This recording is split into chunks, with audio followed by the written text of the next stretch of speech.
आप सभी मसीह भाई बहन को जय मसीह की। परमेश्वर आप सभी को बहुत सारी आशीष दे। क्या आप भाई बहन पति पत्नी हैं? क्या आप में से शादीशुदा सभी लोग हैं? तो ये वचन आपके लिए है। जितने भी शादीशुदा भाई बहन वचन को सुनते हैं, इस वचन पर आप चले, परमेश्वर आपको आशीष देगा। ये वचन है पहला पत्रस अध्याय 3 वचन सिर्फ 1 पढ़ेंगे। पति और पत्नी हमारा मसीह जीवन जीने के लिए हमें क्या वचन बताता है, ध्यान से सुनिएगा। लिखा है, हे पत्नियों, तुम भी अपने पति के अधीन रहो, इसलिए कि यदि इनमें से कोई ऐसे हो जो वचन को ना मानते हो, तो भी तुम्हारे भय सहित पवित्र चाल चलन को देखकर बिना वचन के अपनी अपनी पत्नी के चाल चलन के द्वारा खींच जाए। तुम्हारा श्रृंगार दिखावटी ना हो, अर्थात बाल गूंथना और सोने के गहने या भांति भांति के कपड़े पहनना, वरन तुम्हारा छिपा हुआ और गुप्त मनुष्य तत्व नम्रता और मन की दीनता की अविनाशी सजावट से सुसज्जित रहे, क्योंकि परमेश्वर की दृष्टि में इसका मूल्य बड़ा है।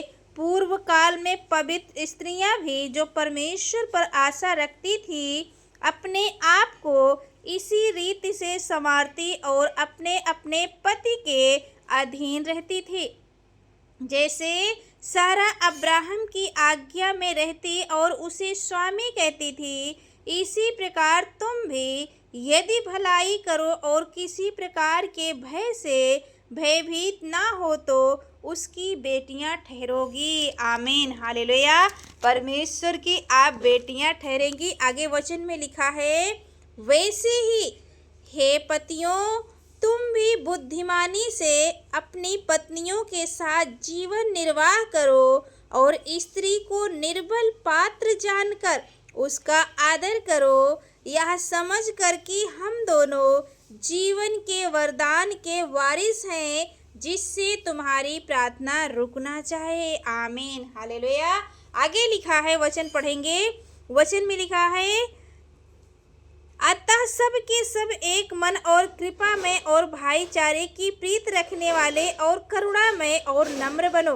बुराई के बदले बुराई मत करो और ना गाली के बदले गाली दो, पर इसके विपरीत आशीष ही दो, क्योंकि तुम आशीष के वारिस होने के लिए बुलाए गए हो। क्योंकि जो कोई जीवन की इच्छा रखता है और अच्छे दिन देखना चाहता है, वह अपनी जीभ को बुराई से और अपने होठों को छल की बातें करने से रोके रहे।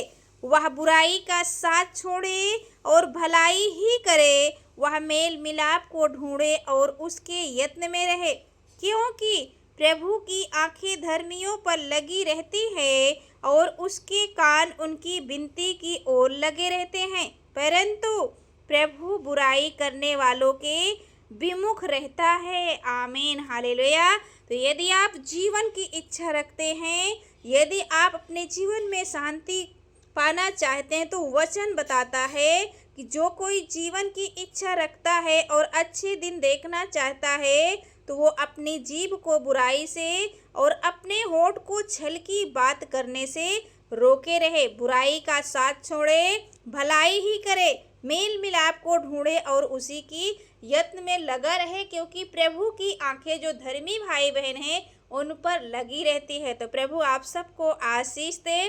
वीडियो को शेयर जरूर करें ताकि परमेश्वर का वचन और लोगों तक जाए और वो भी परमेश्वर के वचन को सुनकर अपने जीवन में परमेश्वर के वचन को रिसीव करे और वो भी चंगाई और छुटकारे को, शांति को, अनंत जीवन को देखने पाएं। आमीन।